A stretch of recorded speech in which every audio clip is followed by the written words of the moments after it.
ఎత్తుతారో అదే కోస్తారు అని అంటారు. మరి జగన్మోహన్ రెడ్డి గారు హత్య రాజకీయాలు చేశారు, గొడ్డలి రాజకీయాలు చేశారు, హత్య చేయించిన వాళ్ళతో భుజాలు రాసుకొని తిరిగారు, సొంత చెల్లెళ్ళకే వెన్నుపోటు పొడిచారు, 5 కోట్ల మంది ఆంధ్ర రాష్ట్ర ప్రజలకు బీజేపీ పార్టీకి ప్రత్యేక హోదాను తాకట్టు పెట్టారు. ఈరోజు జగన్మోహన్ రెడ్డి గారు ఢిల్లీలో ధర్నా చేస్తారా? ప్రత్యేక హోదా కోసం ఎందుకు చేయలేదండి ధర్నాలు? 5 సంవత్సరాల మీద అధికారంలో ఉన్నారు కదా, మరి ఢిల్లీలో మీరు ప్రత్యేక హోదా కోసం ఎన్నిసార్లు ధర్నాలు చేశారు? ప్రత్యేక హోదా అసలు ఊసే లేకుండా చేశారు కదా. ప్రత్యేక హోదా గురించి మీరు ఏ రోజు పట్టించుకోలేదు, పోలవరం గురించి మీరు ఏ రోజు పట్టించుకోలేదు, రాజధాని గురించి అని చెప్పి 3 రాజధానులను కన్ఫ్యూజ్ చేశారు. ఆఖరికి కడప స్టీల్ ఫ్యాక్టరీని కూడా మీరు పట్టించుకోలేదు. విశాఖ స్టీలు మన రాష్ట్రానికే తలమానికం అయినా అమ్మేస్తామన్నా కూడా పట్టించుకోలేదు. ఈరోజు మాత్రం ఢిల్లీకి వెళ్ళి ధర్నా చేస్తారట. మీ కార్యకర్తను చంపేస్తే ఢిల్లీకి వెళ్ళి మీరు ధర్నా చేస్తున్నారే, మరి మీ సొంత చిన్నాన్నను చంపేసినప్పుడు మీరు ఢిల్లీలో ఎందుకు ధర్నా చేయలేదు న్యాయం కోసం? జగన్మోహన్ రెడ్డి గారు సమాధానం చెప్పాలి.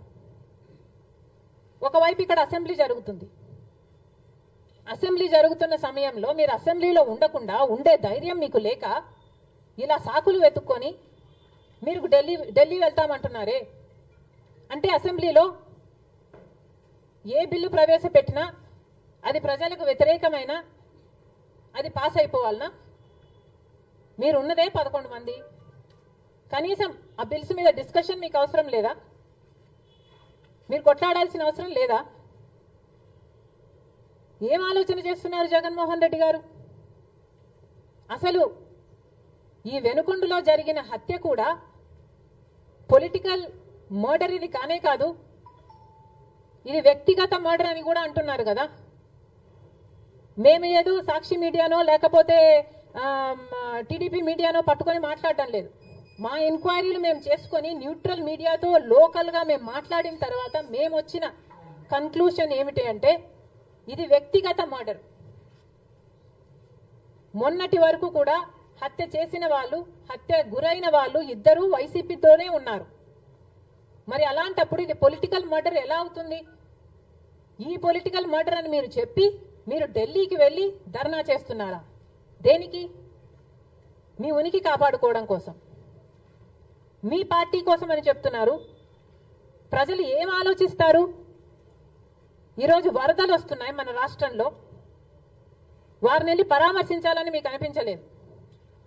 కానీ వ్యక్తిగత మర్డర్లో మీ పార్టీకి సంబంధించిన 2 కొట్టుకొని చచ్చిపోతే ఈరోజు మీరు ఢిల్లీకి వెళ్ళి ధర్నా చేస్తారా? ప్రజల కోసం మీరు ఎందుకు నిలబడలేదు? మీ పార్టీ వాళ్ళు ఓటేస్తే మీరు గెలిచారా? మీ పార్టీ వాళ్ళ కోసమే మీరు ముఖ్యమంత్రి అయ్యారా? 5 సంవత్సరాలుగా మీరు ప్రజల కోసం పనిచేయలేదు, కానీ ఈరోజు ఢిల్లీకి వెళ్ళి ధర్నా చేస్తారట. సిగ్గుండాలి కదా. కానీ ఈ విషయంలో పోలీసులను కూడా అడుగుతున్నాం. నడి రోడ్డు మీద